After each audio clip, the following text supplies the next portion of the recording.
Hello friends, कैसे हैं आप सब। आई होप कि मेरे सारे फ्रेंड्स बहुत अच्छे होंगे और सब अपना अपना ख्याल रख रहे होंगे। दोस्तों, आज हम बात करने वाले हैं फेशियल हेयर्स पे। जी हाँ, बहुत बड़ी समस्या है ये।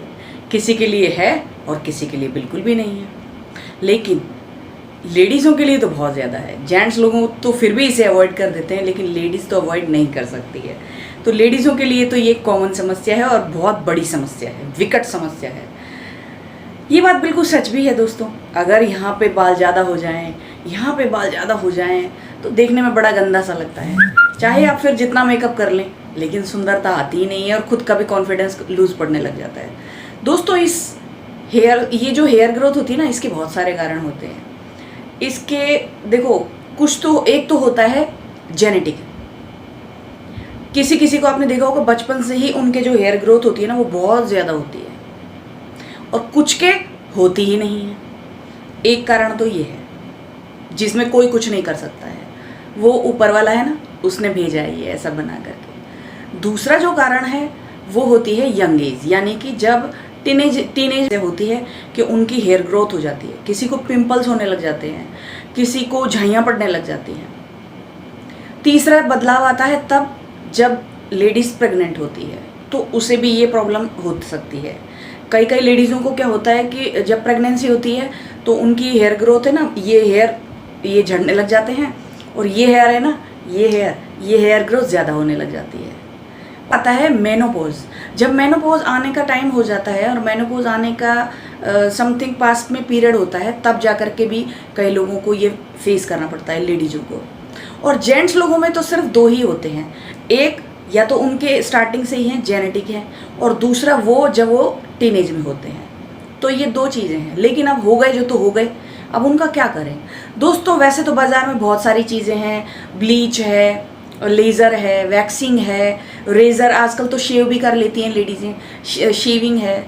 मतलब ऐसी बहुत सारी चीज़ें हैं बाज़ार में। जैसे वो एक इलेक्ट्रिक से करते हैं ना, मुझे तो पता नहीं है उसका नाम, लेकिन करते हैं। मैं आपको लेकिन एक चीज़ का सजेशन दूंगी कि आप इनमें से कुछ भी ना कराएं तो सबसे बढ़िया रहेगा। क्योंकि ये क्या है, जब तक आपकी बॉडी, यानी कि आप ये कह सकते हो कि आपकी बॉडी 30-35 साल की, 40 साल की है ना, तब तक तो वो सब झेल लेगी। लेकिन जैसे जैसे आपकी एज बढ़ने लगेगी ना, तो फिर आपकी स्किन खराब होने लगेगी, लूज पड़ने लग जाएगी। तो मेरी राय तो यही है कि आप ये सारे काम ना करें। इसके बजाय ना, जो हमारे प्राचीन चीज़ें हैं, देसी चीज़ें हैं, उनको काम में लें। उसमें मैं आपको 2-3 चीज़ें बताती हूँ, उनमें से कोई ना कोई रेमेडी किसी ना किसी को शूट जरूर करेगी। लेकिन कुछ रेमेडियाँ ऐसी हैं जिन्हें आप एक बार, जो मैं रेमेडियाँ बता रही हूँ ना, उन रेमेडियों को पहले आप हाथों पर ट्राई कीजिए। अगर आपको हाथ पे किसी भी तरह की कोई प्रॉब्लम नहीं हो, यानी कि हाथ पे, मुंह से ज़्यादा बाल हाथ पे ही आते हैं ज़्यादातर, तो अगर आप हाथ पे ट्राई करेंगे तो उससे आपको हाथ पे ट्राई करने के बाद 1 दिन का उसे अपने हाथ को फ्री होने का टाइम दीजिए। अगर आपके हाथ पे किसी भी तरह की कोई भी प्रॉब्लम नहीं आती है, उसके बाद आप उसे अपने फेस पे ट्राई कीजिए। ठीक है, तो चलिए मैं आपको जल्दी से बता देती हूँ, वरना वीडियो लंबी हो जाएगी। तो देखो, सबसे पहले आप लीजिए थोड़ा सा फिटकरी लेने के बाद उसमें मिलाइए 1 चुटकी हल्दी। ठीक, उसमें मिलाइए थोड़ा सा शहद। अगर शहद नहीं है तो आप नॉर्मल 1-2 बूंद पानी भी मिला सकते हैं। उनको आप अच्छे से कीजिए मिक्स करके उसे आप चेहरे पे तो बाद में लगाना, उसे आप लगाइए जैसे आपके हाथ हैं ये। ठीक है, 10 से 15 मिनट के लिए उसे एज इट इज़ सूखने दीजिए। सूखेगी तो नहीं वो प्रॉपर तरीके से, क्योंकि शहद होगा तो बिल्कुल नहीं सूखेगी। तो उसे आप सूखने दीजिए। उसके बाद वो जब सूख जाएगी हल्की हल्की, तो आपको क्या करना है, आपको उसे, जो डायरेक्शन बाल आते हैं इस डायरेक्शन में, आपको जो भी रेमेडी ट्राई करेंगे ना, उसे इस डायरेक्शन से ऐसे हल्के हल्के हाथों से रिमूव करना है, इस तरीके से। अब देखो, 1 दिन में तो कोई भी चमत्कार होगा नहीं। अगर आपको ये शूट करती है तो आप इसे कंटिन्यू करके देखिए।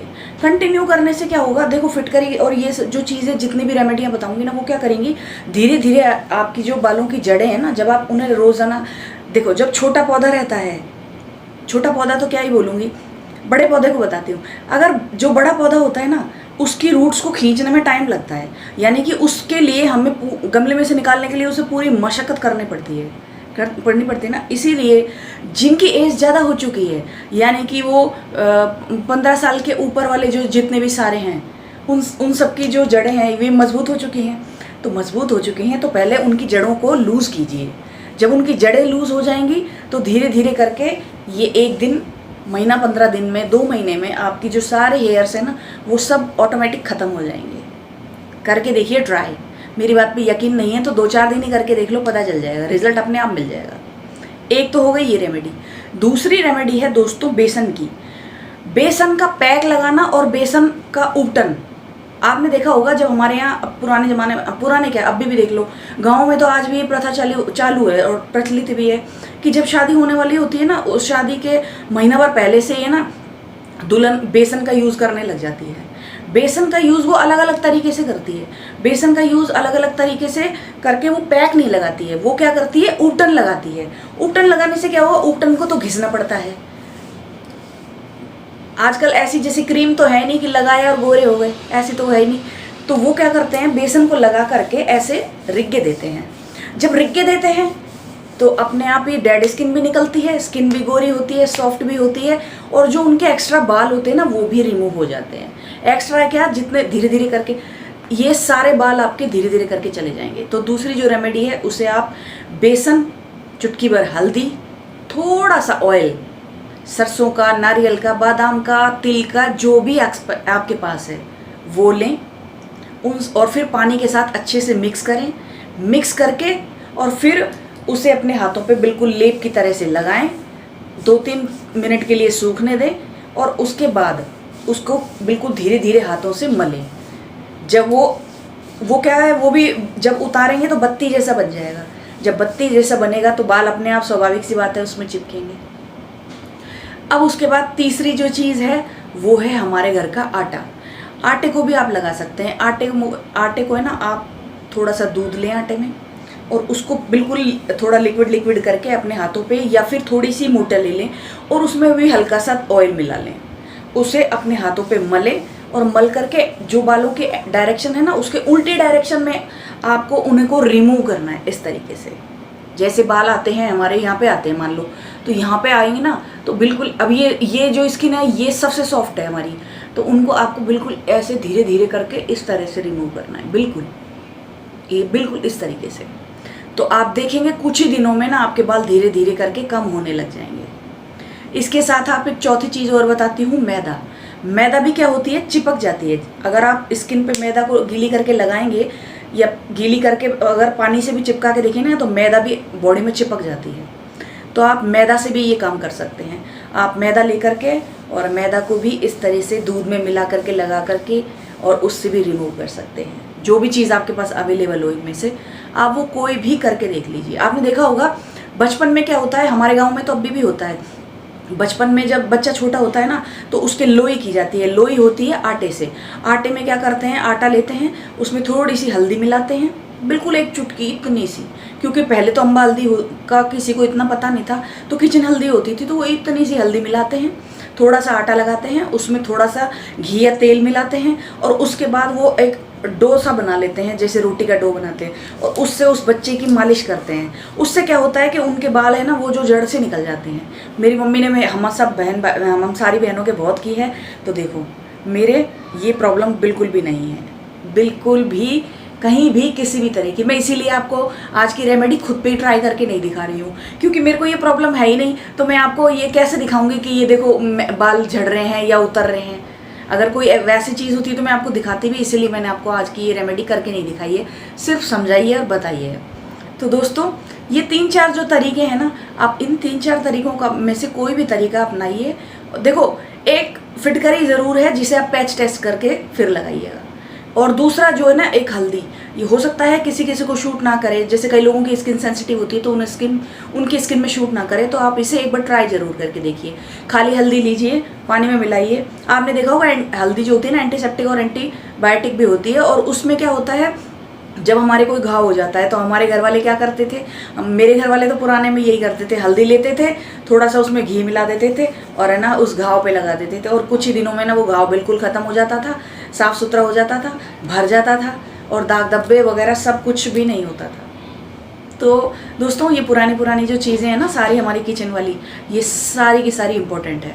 तो इसलिए आप ये छोटी सी रेमेडियाँ हैं, इन्हें ट्राई करके देखिए। अगर आपको ये प्रॉब्लम है तो आपको अपने दिन के 5 से 7 मिनट देने हैं और 5 से 7 मिनट पूरे दिन भर में अपने लिए निकालना कोई बड़ी बात नहीं है। बाकी जो ये आप वैक्स कराते हैं उससे तो आपकी स्किन खिंचती है और खिंचती है तो लूज़ पड़ेगी। अभी नहीं आपको पता लगेगा, लेकिन जैसे जैसे आपकी एज बढ़ेगी वैसे वैसे आपको ये चीज़ें समझ में आने लग जाएगी। देखो कोई प्रोडक्ट कभी यूज़ नहीं किया तो आज तक कोई दाग धब्बा नहीं है, बस ये रेमेडियाँ ही यूज़ की हैं बचपन से। और आप मेरे से भी जो ज़्यादा एज की लेडीज़ हैं जो यूट्यूब पे हैं उनको भी देखेंगे ना अगर, तो उनकी भी स्किन में किसी भी तरह का आपको कोई भी दाग धब्बा झुर्रियाँ। और देखो उम्र है, उम्र तो बढ़ेगी, उम्र कभी रुकती ही नहीं है। तो जो उम्र के साथ थोड़ा बहुत होएगा वो तो सबके साथ ही होएगा। अगर किसी को उम्र के साथ मोटापा बढ़ रहा है तो एक्सरसाइज करो, योगा करो। लेकिन हम क्या सोचते हैं कि हमें ना हर चीज़ का रिजल्ट तुरंत चाहिए। आजकल भाग दौड़ शॉर्टकट का ज़माना है ना। वीडियो भी देखेंगे तो जो शॉर्टकट वाली है वो उस पर जल्दी क्लिक करते हैं, बताने वाली समझाने वाली पे कोई क्लिक नहीं करता है। तो इसी तरह से ये चीज़ें हैं, अगर आप शॉर्टकट तरीके अपनाओगे तो आपको इसके लॉन्ग बेनिफिट नहीं मिलेंगे। लेकिन अगर आप ये ऐसी चीज़ें ट्राई करोगे तो इनसे आपको कभी भी कोई नुकसान नहीं होगा, आपकी स्किन हेल्दी ही रहेगी, आपकी बॉडी हमेशा हेल्दी रहेगी। तो दोस्तों आई होप कि आपको आज की वीडियो अच्छी लगी, और वीडियो अच्छी लगी हो तो एक लाइक ज़रूर कर देना, चैनल में नए हो तो सब्सक्राइब कर लेना। कल फिर मिलूंगी कैसी ही किसी वीडियो के साथ, किसी नए टॉपिक के साथ। तब तक के लिए बाय बाय, जय श्री राम।